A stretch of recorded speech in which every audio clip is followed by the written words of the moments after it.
Les carrés au citron refroidissaient sur la grille quand le message est arrivé.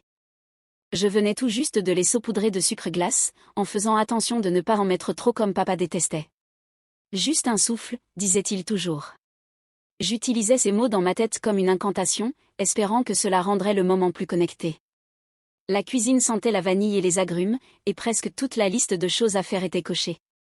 Glacière prête, itinéraire imprimé, clé posée près de la porte. Il ne restait plus qu'à charger la voiture le matin et attendre leur arrivée. Mon téléphone a vibré. Une seule secousse nette sur le comptoir. J'ai essuyé mes mains sur le torchon accroché à ma taille et je l'ai pris, m'attendant peut-être à un changement de dernière minute de la part de maman ou à une question de Chase sur la location du ponton. À la place, juste ça. Ashley prendra ta place. Elle ne nous fera pas honte. Pas de salut, pas de ponctuation, pas d'explication. Je l'ai regardé assez longtemps pour que l'écran s'assombrisse, puis je l'ai rallumé, comme si les mots allaient se réorganiser en quelque chose de plus doux. Ils ne l'ont pas fait.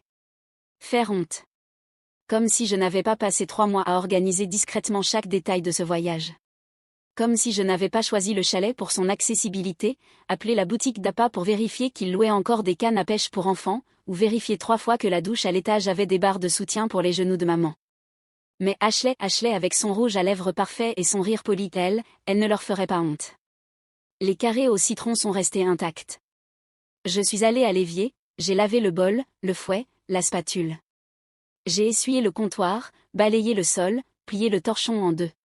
Tout était propre, tout était en ordre. Puis j'ai repris le téléphone et tapé « Reçu ». Je n'ai rien envoyé d'autre. Aucune question, aucune protestation, juste un mot. Et ce bourdonnement froid du message glissant hors de ma vie.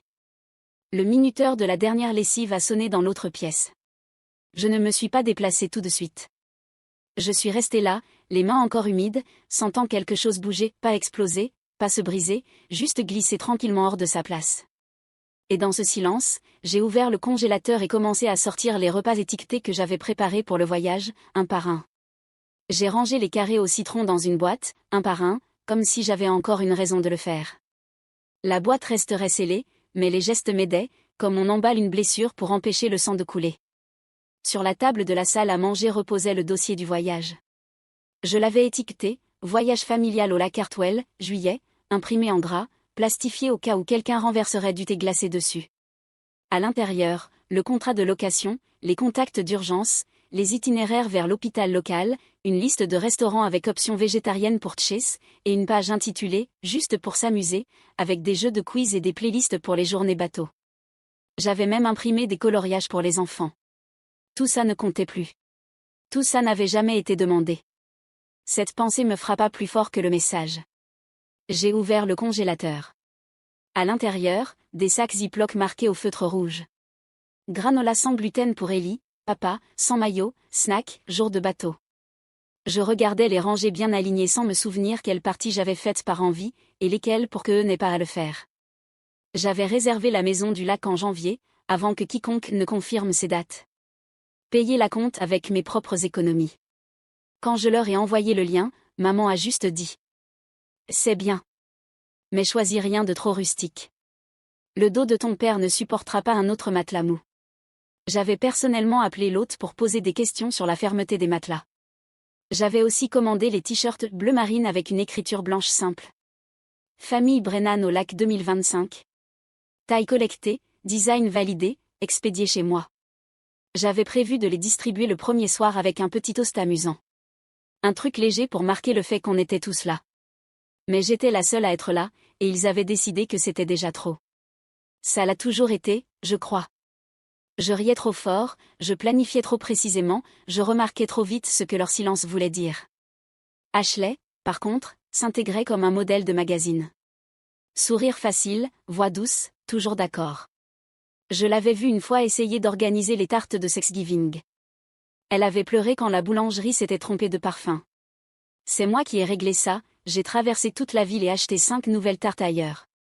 Personne ne s'en souvient. J'ai porté les sacs étiquetés jusqu'à la poubelle et je les ai jetés sans cérémonie. Puis je suis retournée à la table, je me suis assise et j'ai ouvert le contrat de location. Mon nom figurait sur chaque page. Ce n'était pas juste ce voyage. Ça ne l'est jamais. Je me suis souvenue de mes 12 ans, assise sur la banquette arrière après un spectacle scolaire, encore en costume et débordante d'enthousiasme. Je racontais chaque réplique, chaque rire du public. Maman s'est tournée vers moi et m'a dit doucement.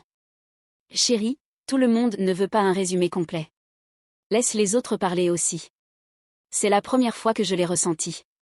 Ce petit coup de coude discret vers le silence. À 17 ans, j'ai repris un ami de la famille qui avait fait une blague raciste pendant le dîner. La table s'est figée. Papa s'est agité, mal à l'aise. Après le repas, maman m'a prise à part et a chuchoté. On n'a pas besoin de rendre les choses gênantes. J'ai été punie pour le ton, pas pour les mots, juste pour le ton. Quand Chase a présenté Ashley pour la première fois, elle est arrivée avec une bouteille de vin et un petit cardigan assorti à ses chaussures. Elle posait des questions réfléchies, a complimenté le centre de table, et riait exactement au bon moment. J'ai vu le visage de maman s'adoucir, j'ai vu à quel point Ashley traversait la pièce avec aisance, sans déranger personne. Plus tard, ce soir-là, pendant qu'on faisait la vaisselle ensemble, maman a dit. Ashley sait mettre les gens à l'aise. Ce n'était pas une insulte, pas directement, mais j'ai senti le coup porté. Au fil des années, j'ai remarqué qu'Ashley était devenue celle à qui on demandait de dire la prière, celle que maman consultait pour la déco de table, celle qui était devenue la référence familiale en matière de bon goût. Quand j'ai proposé de changer le format du dîner de Noël pour tenir compte des siestes des enfants de Chase, c'était rigide. Quand Ashley a proposé un plateau de charcuterie, c'était tellement fun et moderne. Petit à petit, elle ne s'est pas seulement intégrée, elle a pris ma place. Et je l'ai laissée faire. Je pensais que si j'étais assez serviable, assez discrète, assez organisée, il me garderait une place. Mais la vérité, c'est que je n'étais jamais censée être visible. Juste utile. J'étais celle qui gardait les reçus, faisait des plans de secours, se souvenait des anniversaires, des allergies, et que l'oncle Pet n'aimait pas la coriandre. J'avais le droit de graviter autour, mais jamais de briller. Maintenant, je voyais les choses clairement. Je n'avais pas été exclue pour avoir fait quelque chose de mal. J'avais été exclue parce que j'avais cessé de m'effacer. J'ai refermé le dossier à mon nom et l'ai remis dans le tiroir. Puis j'ai saisi les documents de location. Le bail était imprimé sur du papier crème avec une encre noire et un discret filigrane de pain autour des bords. J'ai passé mon doigt sur l'entête. Contrat de location du lac Hartwell famille Brennan. Mon nom apparaissait 4 fois: locataire, contact d'urgence, carte bancaire enregistrée et autorité de dépôt. Je n'y avais pas tellement réfléchi en réservant. C'est juste ce que je faisais. J'organisais discrètement, à l'avance. Je comblais les vides avant que quelqu'un ne remarque qu'ils existaient. Mais maintenant, je relisais chaque ligne avec un nouveau regard. Mon nom était le seul qui comptait. En parcourant ma boîte mail, j'ai retrouvé la confirmation de location du bateau payé en totalité avec mon compte. Le code de sécurité du casier au quai, les tailles des gilets de sauvetage, même les signatures des décharges. Tout était à mon nom. Chase ne s'était même jamais connecté. Ashley avait proposé de gérer les snacks, puis posté un sondage sur Instagram à la place. Il s'attendait à arriver dans un week-end soigneusement préparé, sourire pour les photos, et laisser Ashley distribuer les sacs de bienvenue comme si elle les avait préparés. J'ai ouvert un autre tiroir et sorti un dossier datant d'il y a 2 ans. Après le deuxième malaise de papa, celui qu'il avait minimisé en disant que ce n'était qu'une déshydratation, il m'avait appelé un après-midi à la maison. Il avait dit qu'il avait besoin d'un second avis sur quelque chose. Il n'a pas beaucoup parlé, il m'a juste tendu des papiers et un stylo. Au cas où il m'arriverait quelque chose, il a dit. Tu sais comment garder les choses en ordre. J'ai signé là où il m'a dit de signer. On n'en a plus jamais reparlé. Aujourd'hui, l'acte de propriété était posé sur mes genoux avec nos 2 noms inscrits. Calvin Brennan et Cala Brennan, copropriétaires, droit de survie. Je l'ai lu 2 fois. Il pensait que je m'occuperais des plans, des paiements, de la paperasse, puis que je disparaîtrais discrètement du tableau, comme toujours. Il pensait que je viendrais encore avec la crème solaire et les fruits découpés, même après qu'il m'ait effacé. Mais cette fois, je ne remettrai pas ce que j'avais construit. J'ai glissé l'acte de propriété dans son enveloppe et l'ai posé à côté du dossier de location. Puis j'ai pris mon téléphone et ouvert l'application de réservation. À 8h12, mon téléphone s'est allumé avec le nom de maman. Je l'ai laissé sonner 2 fois avant de répondre. Sa voix était sèche, tranchante. Pourquoi le code ne fonctionne pas pour la location? J'ai gardé un ton neutre. Parce qu'il n'y a pas de réservation à ton nom. Ni à celui d'Ashley. Un silence. Je pouvais presque l'entendre cligner des yeux, confuse. Je ne comprends pas, dit-elle. Tu l'as réservé. Tu as confirmé. J'ai vu les mets. Oui, ai-je dit. C'est vrai. Alors qu'est-ce qui se passe? Sa voix monta. Pas encore paniqué, mais presque. J'ai annulé la réservation il y a 3 jours. Un autre silence, plus long cette fois. Puis une seule question, prononcée bas, comme un défi. Qu'est-ce que tu as fait? J'ai laissé les mots atterrir avant de répondre. Ce n'est que le début. J'ai raccroché avant qu'elle ne puisse répondre. Je suis resté près de la fenêtre de la cuisine, regardant la brise douce faire bouger les arbres, de la même manière que j'avais imaginé regarder le lac scintiller derrière eux. Quelque part en ville, ils étaient probablement sur l'allée en gravier, devant le chalet fermé, les valises à leurs pieds, les chapeaux de soleil à la main, attendant encore un week-end qui ne leur appartenait plus. Le groupe de discussion s'est allumé ensuite. D'abord Chase, puis Ashley. Je ne les ai pas lus.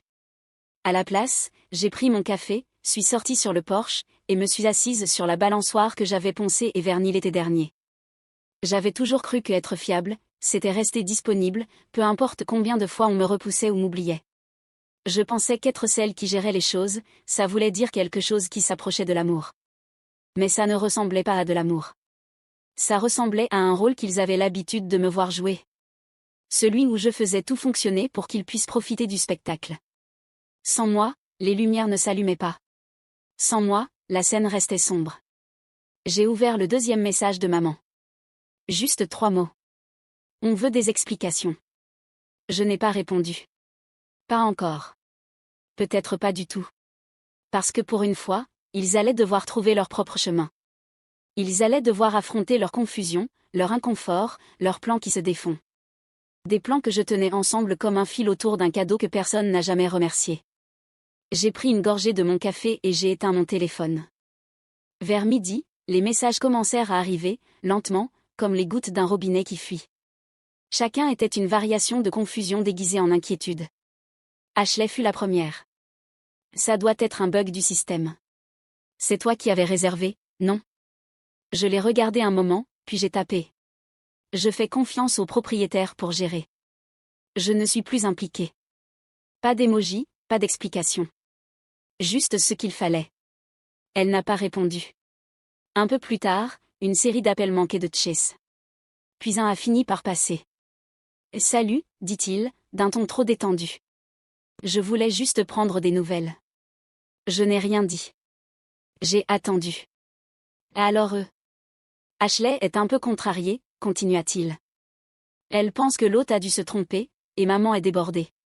Elle a dû rester dans la voiture avec papa pendant qu'on appelait partout pour trouver une chambre. Il y a un tournoi sportif ou je sais pas quoi, tout est complet. J'ai gardé une voix calme. Ça a l'air frustrant. Un long silence suivit, comme s'il espérait que je saute dedans, que je propose une solution, que j'appelle un contact, que je fasse jouer un piston. Comme d'habitude. Mais je ne l'ai pas fait. C'est toi qui avais tout réservé, dit-il, cette fois d'un ton plus bas. Il s'est passé quelque chose entre toi et maman? Je pensais au carré au citron, au t-shirt, aux listes, aux messages.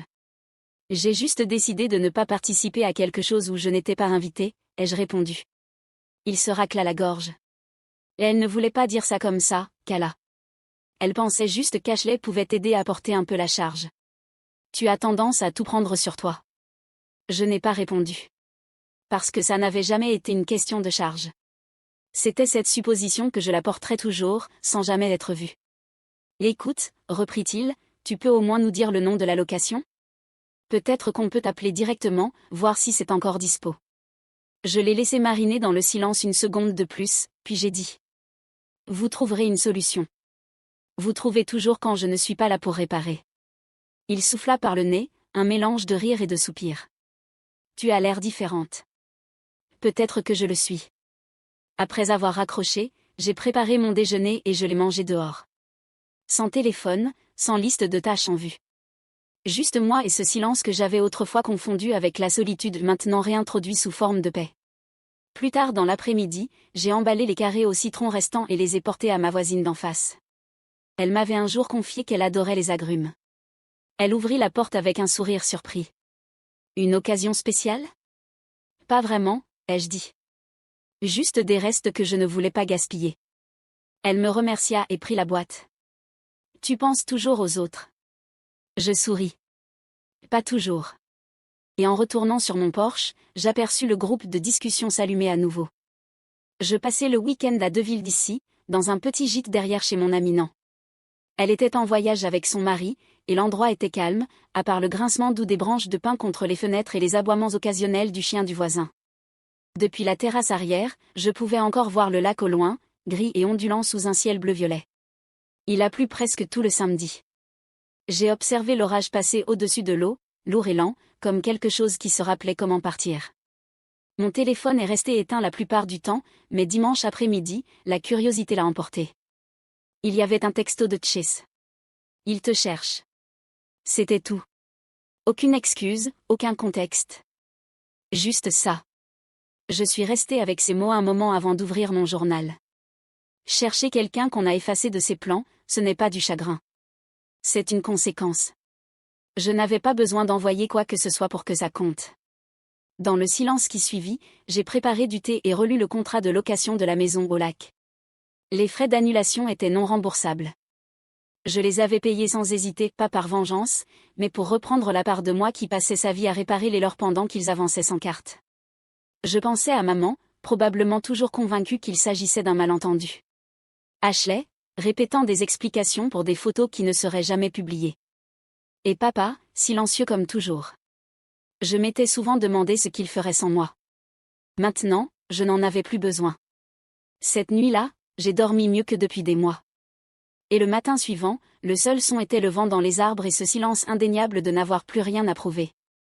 De retour chez moi, la première chose que j'ai faite a été d'ouvrir le placard du couloir, celui avec des bacs étiquetés, saisonniers, d'hiver, et famille.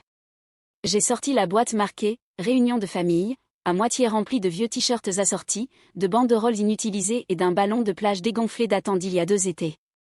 J'ai tout trié lentement. Les t-shirts étaient doux à force d'être portés, chacun une version différente du même message, union, unité, tradition. J'en ai tenu un contre ma poitrine un instant, puis je l'ai plié soigneusement et mis dans le sac de don. Vers midi, 2 sacs attendaient près de la porte. Je n'ai pas remis en question un seul objet. Après le déjeuner, j'ai ouvert mon ordinateur et réservé une cabane sur la péninsule olympique. Dans 3 semaines. Pas d'itinéraire partagé, pas de groupe de discussion, juste moi, une carte de randonnée, et le temps qu'il ferait sur la côte. Puis j'ai ouvert un cahier neuf et écrit en haut de la première page. Choses qui sont rien que pour moi. En dessous, j'ai inscrit 3 choses pour commencer. Le stylo a hésité un instant avant que j'ajoute une 4e. Ne pas expliquer pourquoi j'ai besoin d'espace. Quelque part en bas, le sèche-linge a émis un signal sonore. Je l'ai ignoré. Le monde pouvait attendre. Dans le salon, j'ai réarrangé quelques photos encadrées. J'ai décroché celle du voyage au lac d'il y a 5 ans, celle où j'étais derrière l'appareil pendant que tout le monde souriait. Je l'ai remplacée par une photo que Nan avait prise de moi l'automne dernier. J'étais en train de rire, un thermos à la main, portant une veste que j'adorais. Je l'ai regardée longtemps. Puis j'ai reculé, me suis assise, et j'ai laissé la pièce s'installer autour de moi. Non pas comme une scène attendant d'être remplie, mais comme un endroit que j'avais enfin réclamé. Et sur la page suivante du cahier, j'ai recommencé à écrire.